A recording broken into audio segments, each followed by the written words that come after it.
Welcome to the Schools of Excellence podcast, where we have conversations about education, leadership, and building a school of excellence. The goal on this show is to bring you clarity, up-level your mindset, and give you practical strategies and inspiration so you can show up with confidence and trust your decision-making. I'm Chani Wolshansky. I'm a mom of 4 under 10, a former New Yorker, and been in the early childhood field my entire life. And I'm so grateful that you've joined me for this conversation. Hello there, and welcome back to another episode of the Schools of Excellence podcast. Today, we are talking about the disordered phase, which is the second stage in the pyramid of excellence. So as a school leader in the disordered stage, building a high-performing team is essential for achieving sustainable growth. There's effective communication and trust that needs to be built.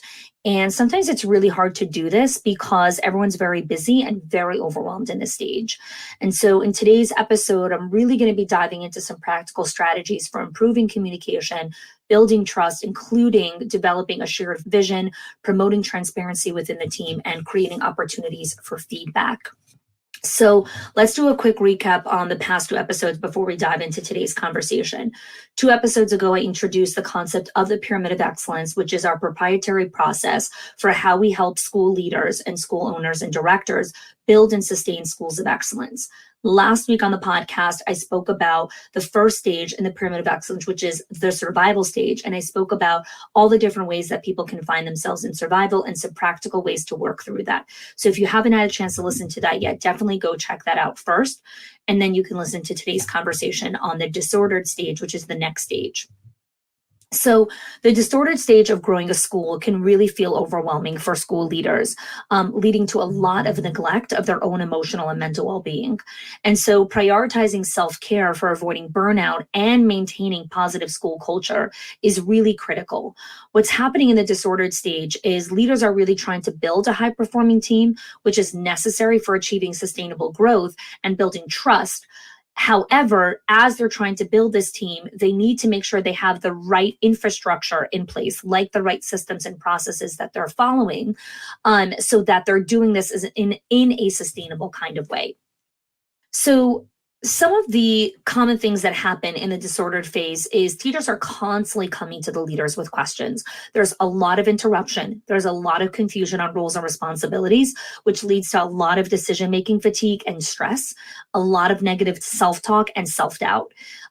What happens a lot in this stage is the leaders' personal relationships really begin to suffer because they struggle with creating work-life harmony and the right boundaries between work and home. And so they're entering this scaling phase and they start to neglect the people that they really love and that are most closest to them. So their partners, their kids, and they miss out on some really, really valuable moments in their child's life. I remember a long time ago, we worked with a client, I'll call her Jolie, and Jolie was in a particular season of life. She had teenage kids who were both in high school. I think they were like a year and a half apart. And she was in the disordered phase for quite a long time before she joined Schools of Excellence. And she really missed out on a lot of opportunities to bond and connect with her kids because by the time she came home from work, she was so emotionally fatigued and exhausted. She didn't have capacity to have a conversation with her 14-year-old daughter and her 16-year-old son. And when she joined in December time, and I asked her, I said, what is the most important goal for you? And she said, I need more capacity to have conversation with my kids. And I said, capacity is going to come from your ability to practice boundaries, from your ability to practice self-care and regulation, emotional regulation, from your ability to create the right systems within your calendar so that you're managing energy, time, and workflow.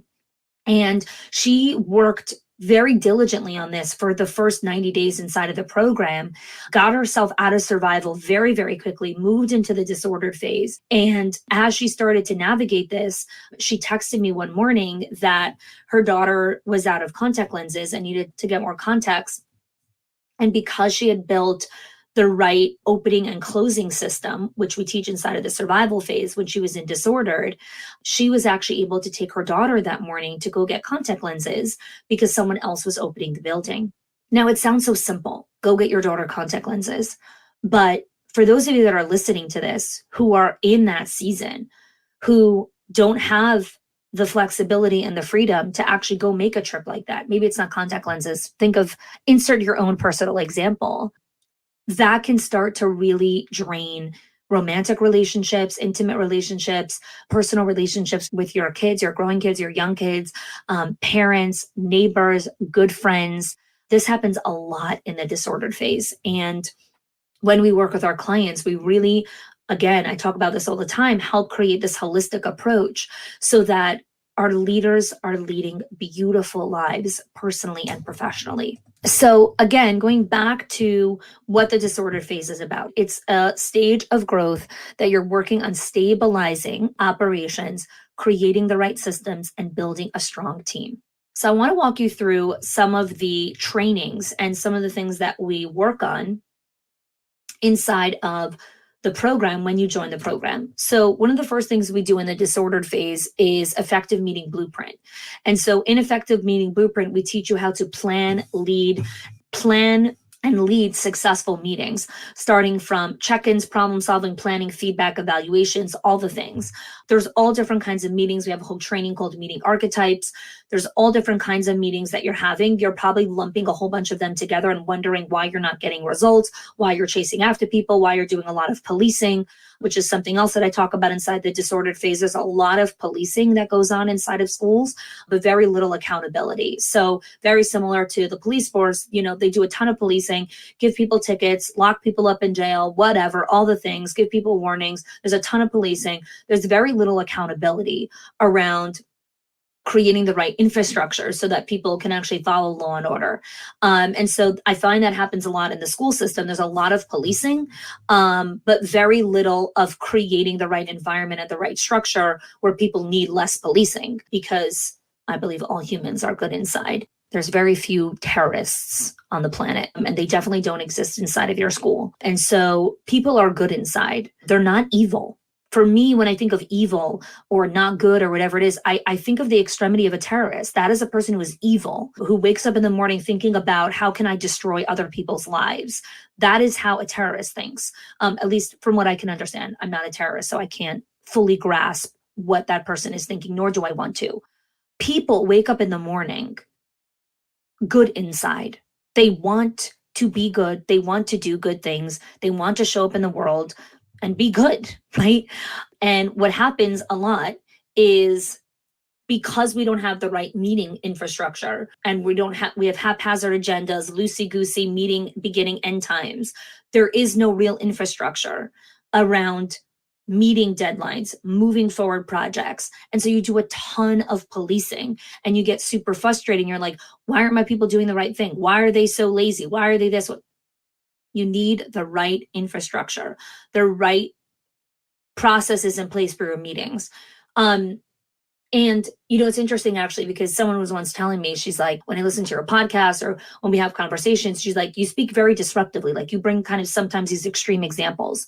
The reason I bring these extreme examples, like talking about a terrorist or things like that, is because I want you to be so jarred and so disrupted that you're like, oh my gosh, like, yes, my people are good. I have good people. I need to put the right systems in place, because all of your people are good inside. They have good intentions. They are probably connected to mission and vision. They're hyper-focused, but they're working inside a broken model. So before we start throwing people out the door, and I'm not against firing people, and I'm not against letting go of people, and I'm not against transitions of leadership or whatever it is. There are times and places for that where it's like, okay, this person really isn't a fit for this role, which is fine. But a lot of times it's infrastructure. Something else that we work on a lot is understanding how to listen, how to encourage participation, how to create the right agendas, down to a simple daily huddle needs that. We talk about curriculum planning. We talk about how to lead your first meeting, how to lead mid-year meetings, how to lead end of the year meetings. The other thing that we really focus a lot on inside of the disordered phase are leadership habits, identifying what habits you need for effective school leadership, how to set those clear goals, and what you need to stop doing. A lot of times in survival, we focus a lot on what we need to be doing. In disordered is where I introduce the concept of a do not do list. What do you need to stop doing? What do you need to not do when you're in this phase? Something else that we work on is understanding the difference between a ritual and a routine. What are the routines that you need to put in place to build a strong culture, strong retention, a strong lead flow of parents, a strong lead volume of staff coming into the door? Like, what are those routine infrastructure things that you need? And then what are rituals, which are tightly aligned with community belonging, culture that you need to put in place and revisit consistently so that you're constantly maintaining and up leveling the level of culture and community that you want to create. They're two completely different things. So we teach that as well inside of our disordered phase. The other thing that we work on is understanding how to create your morning routine and your end of day routine. So what does your morning routine need to look like? What are your director's morning routine need to look like? What are your admin team's morning routine need to look like? All of their routines are going to be different depending on their season of life, their age, their roles, their responsibilities, their metrics, all the things. So stop trying to generalize this and templatize it. I hear this way too often when I speak to regional managers or owners who own like 5, 6, 7, 10, 15 locations. They try to systematize the heck out of everything. I really do believe in systems. I have lots of them inside of my business. And then there are also some things that are not supposed to be automated. They're not supposed to be systematized in that kind of way. You can have a generalized template that you're working from, but humans are different all the time. And so stop thinking that what works with the morning routine with this person will work with that person, right? In the same way that you get frustrated when your directors come to you and they're like, why is the teacher having such a hard time with this kid? When I was in, when I taught the 3-year-olds or the 4-year-olds or the 5-year-olds or whoever, this is what I did and it worked. And she's not listening. If she just followed the process, it would work. No, you are different than her. She has different kids. She has different capacity levels. She is in a different season of life. She has a different executive functioning level. She has a different mental bandwidth than you did. She has a different nervous system than you. She has different emotional regulation skills than you. And so no, the system that you gave her might not work for her. And so this is a whole separate conversation where when I'm coaching in the disordered phase, specifically the directors, and I tell them, stop giving your people advice. Stop giving them ideas. Stop giving them tips and tricks. Stop giving them advice. Listen to them, right? This is why I just said before, like we focus on active listening. Listen to your people. Get curious, get humble. Listen. Your people know what to do. They need the space, the canvas to explore it freely and have permission to explore it in your presence. This happens a lot with like curriculum coordinators, behavioral specialists. As you're building your org chart, they come into the classroom like, oh, I know exactly what this teacher needs to do with X, Y, and Z. No, shut up, stop talking, listen. Sit down with the toddler teacher and ask her, where do you think Sammy is struggling? Why do you think he's having a hard time here? Is there something else that we could do in morning routine? How would a different transition from home work better? Does he need a little bit of one-on-one time, maybe in the library center, secluded, away from all the other stimuli in the classroom? Does he need his own personal prompt possibly? Like, what do you think is happening for him? Ask the teacher. She knows better than you. I know you have 30 years of experience. I know that you've seen all different kinds of kids like this. I know that you've been in the classroom for 15 years. It doesn't matter. You're not in that classroom. You're not that child's teacher. They are. Listen to them. And so the same thing is when you're an owner and you're getting inside there, learning how to listen to your people and not giving them advice constantly and trying to fix everything and telling them, I have a new PowerPoint. I have a bunch of new ideas. I just went to a conference. I know exactly what you need to do. No, you don't. Listen. It is the hardest thing in the world to do.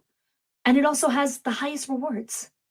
Listen to your people. It's a skill. We teach you how to do that inside of the program because you need to learn. The other thing we work on is difficult conversations. We have multiple trainings on that. We have several different podcast episodes. You could go Google search the 4 shields of a difficult conversation. We have a whole series on that. We have an entire module on difficult conversations, how to plan for them, the template for them, questions to ask, how to set the right goals, how to mentally prepare, how to recover, all the things for a difficult conversation. And then some final things that we're really working on in the disordered phase is roles and responsibilities for teachers and for leaders. So roles and responsibilities include lesson planning, teaching, assessments, professional development, collaboration with clients, developmentally appropriate practice, right? Roles and responsibilities for your org chart team, for your leadership team are metrics, goals, performance indicators, all of those things critical in the disordered phase. Another thing that we focus a lot on is stress recovery, strategies for managing stress, promoting resiliency, including practicing self-care, developing a support network, setting boundaries. This is where we introduce the concept of BetterHelp, who is one of our partners on introducing the concept of seeking counseling, therapy, other mental health opportunities. And so that is a huge thing inside of the disordered phase, is knowing how to do stress recovery. Stress is part of all stages in the pyramid of excellence. It's part of all stages of life. Kids are stressful. Does that mean you need to ship your kids out of the house to remove the stress from your life? No, you need better stress recovery. Marriage can sometimes feel stressful. Does that mean you need to get divorced? No. It means you need to learn how to manage the stress of the different cycles that come in relationships. And so the same thing is inside of your school. Running a school is stressful. So you could choose to close down your school, or if you want to keep your school, we need to learn how to manage the stress better. We have to know how to recover from stress and close stress cycles, everything related to that. I know that it's not a sexy thing to talk about, how to manage stress, how to recover from stress, how to close the stress cycle, all of those things. But you really need to learn these skills because your people need you to model these skills for them, because they need to learn them. They need to know how to close stress cycles and manage it, because what's happening a lot is at 8:30 in the morning, your director's already burnt out. She's like, I'm tired. When's lunchtime? When do I get to go home? Can I check out early? And so much of that is coming from poor stress management. So that's another thing that we really work on inside of the disordered phase. And then lastly, let's talk about some of the core systems that we work on. Meeting standards, morning routines, handbooks, roles and responsibilities, KPIs, metrics, all of that. So during the disordered phase stage of growing a school leaders really need to focus on their mental and emotional well-being. They need to prioritize self-care to avoid burnout and maintain the collaborative culture that they want.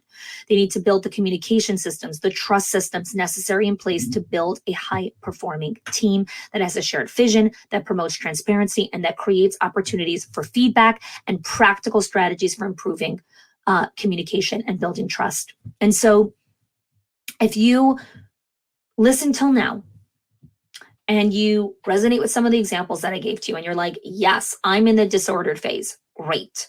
Would love to invite you to apply to our Directors Inner Circle, to our Owners HQ program. Let's see if it's a good fit. This might be your year. Let this be the year that is different than the previous year.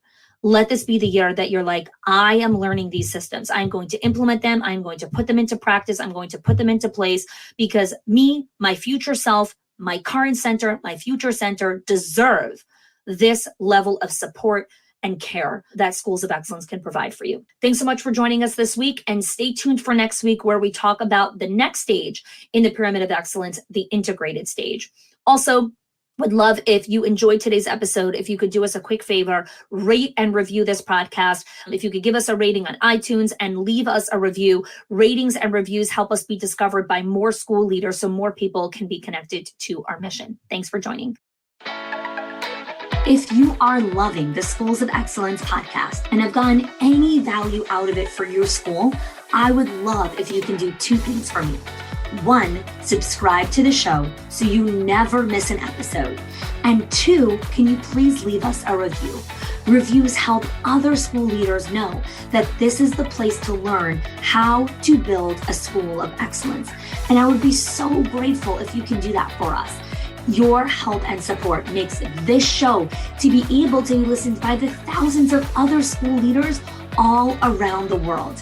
Thanks so much for listening, for giving us your time and attention each and every week, and I appreciate that you have joined us.